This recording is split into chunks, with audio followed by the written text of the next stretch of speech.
Welcome everybody to our Superintendent Ed Chat. We're looking forward. This is our second episode. One of the things that we mentioned is that we wanted to bring in community leaders such as parents, superintendents, teachers, perhaps even some students. So we're excited on our second episode. And one of the things that we are so excited about is that we have the privilege to have in front of us today a parent that has been with us for, I believe, 6 years, and hopefully she can tell me a little bit more about it. But today in the studio, we have Ms. Lisa Riojas. Thank you so much for coming. Thank you so much for having me. Wonderful, wonderful. So we have a couple of questions for you. Okay. And so let me just dive right in there. It is my understanding that we have 3 of your children, and thank you so much for entrusting us. I understand they're 5th graders, so they might be a handful at home. Yes. It's a joy to have here. So I believe their name is Salome, Argentina, and Sofia. Yes, is that their name? Is correct. Well, again, we thank you so much for entrusting us, and I understand that they attend the Madla Accelerated Collegiate Academy. We know it as ACA. So tell us a little bit about them. What makes them unique? They are all different. Yes. Yes, they are all 5th graders. Salome and Argentina are twins, but they're different twins. They have their own guidelines, or I guess ways about them.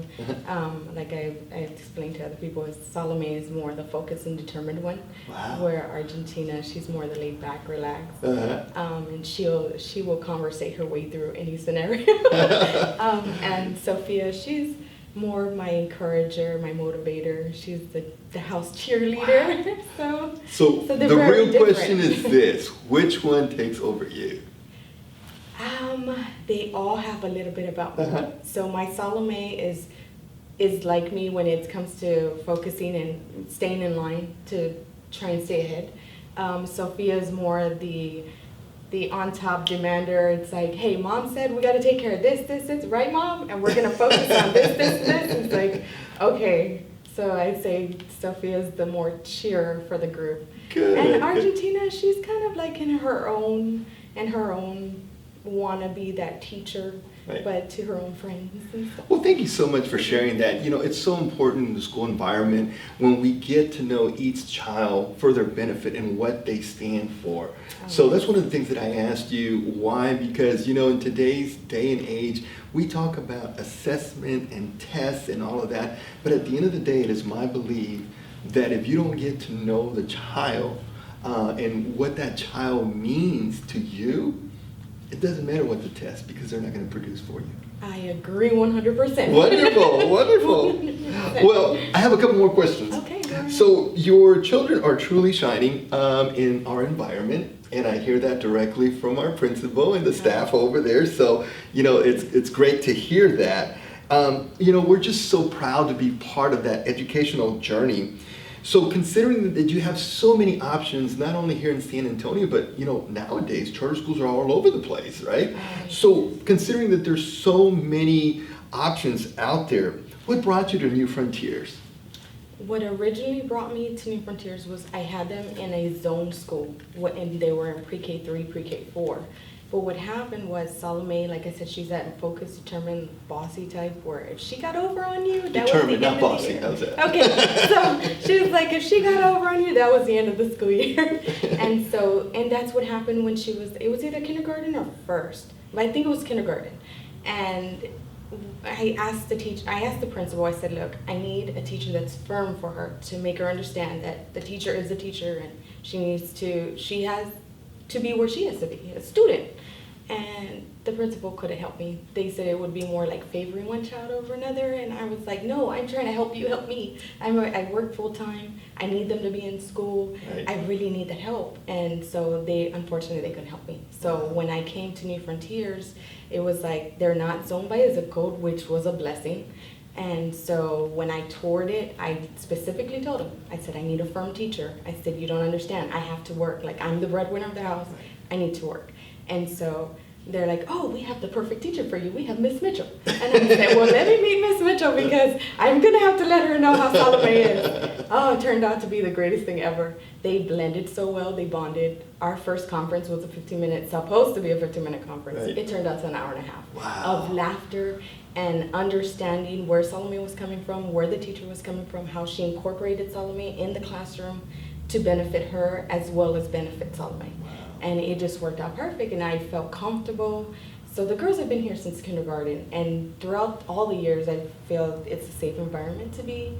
People get to know you. They've gotten to know the girls. I feel like that's just an extended family and something that we need and something that the girls need to have that motivation and encouragement. Well, that is Great. that is music to my ears.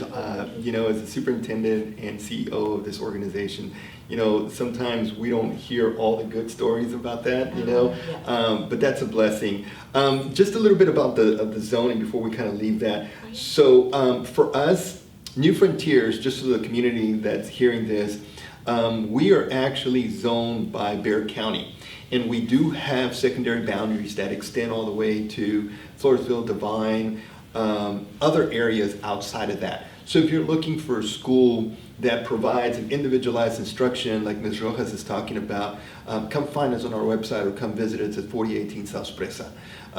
We still have some openings, and we certainly look forward to you guys coming out here. Thank you so much for that. You know, we pride ourselves of being a community-based school organization. So you see nowadays where you have charter schools that are popping up here and there, and we have some great networks out there, IDEA, KIB, Jubilee, and we're right there, New Frontiers. But we chose to keep small so that we could provide that individualized instruction. So, but most importantly, we want to make sure that we're providing that to and through pathway. Oh. And those, if you don't know, community out there, we do have a college immersion program, and we're housed and partner with Palo Alto, where they get their free, completely free college education while still in high school. And so they get the opportunity to not only graduate with high school diploma, but also the opportunity to get their associate's degree. So we're very proud of that. So what does this opportunity mean for you and your family? I don't think there's a word that can describe how truly grateful I am that this opportunity exists. Being that I am a first-generation college graduate, it is like, it's an amazing thing to have someone there to be able to guide you through all the steps, and you eliminate all these negativities when it comes to entering college for the first time. So I think it's a blessing in disguise for my family. Well, first of all, congratulations. I too am a first generation college graduate, high school graduate. Yes. And so, you know, I know the pressure of doing that for the very first time, because now you're leaving that legacy for others. And obviously you set the example for your daughters. So again, congratulations. I think we should say that more often to people of first generation. So again, Yes. Thank you so much, and congratulations to that. For those of you that do not know who we are, what would you say to them about our school? I would say it is a great environment. It was the best choice I've made to bring my girls to this school. I would say not every school is culturally centered for every specific child, but it doesn't hurt to test them out, try them out. And if it works, great. But if it doesn't, always look to different schools to find what tailors to your child, because not every child is the same. And it is the future success of your child that is going to turn around and benefit you in the long run. And not a lot of people are aware of that. They just think we're going to have our kids and we're going to send them to these colleges and these schools, and then not really knowing the obstacles that it takes to get there and the problems that can arise. So I would say this school is amazing. I haven't had a problem, haven't had issues with the school, and I highly recommend for you to come in. Especially if you know that I was homeless at one point, to the point where it was like, where I was living, I had to be in the zone school, but they told us, you know what, you don't have a specific home, so you have to go to this other school, and that hurt me really bad. So knowing that I have this school to look up to because it's like unzoned. I highly recommend it to anybody else who would want to come and test your kids out. It's like, Well, thank you so much for sharing. Yeah. I know some of these things are very intimate to our hearts, Oh, yes. but thank you for sharing. I think others need to hear that story. Before we leave this segment, one last thing. We talk about student outcomes all the time in Texas and Texas education. And for me, this year or this past year was growth. It was the mindset. How can we grow our kids above and beyond what they're expected? Tell me a little bit about that and what your three daughters experience on student outcome and growth. What they experience is their reading levels and their math levels have improved tremendously. I think their future success depends upon how the school tailors to each specific child. And that's where I'm appreciative, because I have one child who's academically challenged, where she needs that extra encouragement, that extra push. Yet the whole like irony of it is that she is the motivator, she is the encourager, but she still has that little bit of self-esteem balance that we have to tickle with. And it's like I think it's just overall it's they've improved. Wonderful. It's their outcomes are gonna be great. Wonderful. Well, once again, we thank you so much. Thank you for coming welcome. to our Thank mini you for having studio. me. Thank you for your daughters being here. We look forward. I can't wait to see them cross that stage at Palo Alto as well. And I know they have a bright future. Thank you very much for joining us. Again, this is our second episode to our Superintendent's Ed Chat. My name is Alfredo Segura with New Frontiers Public Schools. Please come see us. We are located at 4018 South Presa, and our high school is located at Palo Alto. Thank you all very much.